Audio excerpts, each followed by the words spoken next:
Is that the Southern Oracle? Oh, no. It's the first of the two gates you must pass through before you reach the Southern Oracle and get me the final information from my book. Of course, most people never get that far. Why? The Sphinx's eyes stay closed until someone who does not feel his own worth tries to pass by.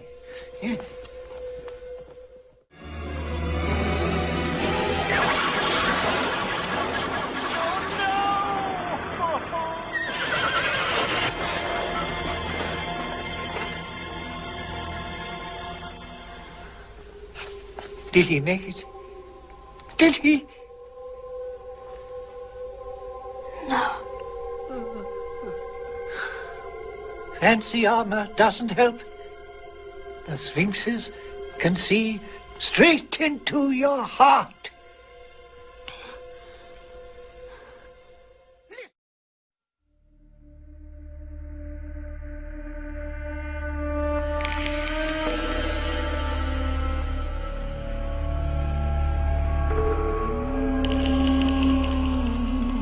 The mythical beginnings of the fraternity date back to the building of the Temple of King Solomon in Jerusalem around 1000 BC.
Welcome to Modern Freemasonry, as we give you a glimpse into the fraternity that has affected men's lives for centuries, and why I, and thousands like me, share this special brotherhood.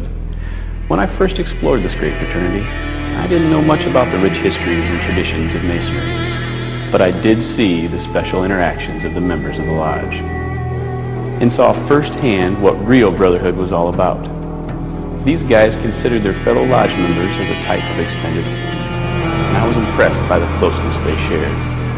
As I learned more about my fraternity, I knew that my decision to be part of this grand society was one of the best ones that I would make for my personal and professional development.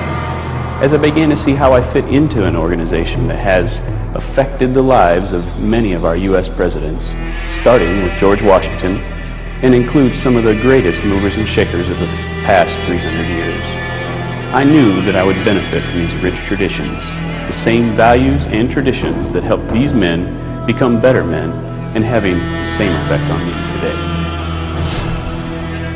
Being 16 years old, wore a child lock of hair. It kind of hung down over the left eye and down onto the shoulder. A thin lock of hair. And this was called the child lock. And as long as that lock of hair was there, that person was not responsible for knowledge which he did not possess. You could not be blamed for mistakes.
That's why the book is called Serious Mystery, because it is a mystery.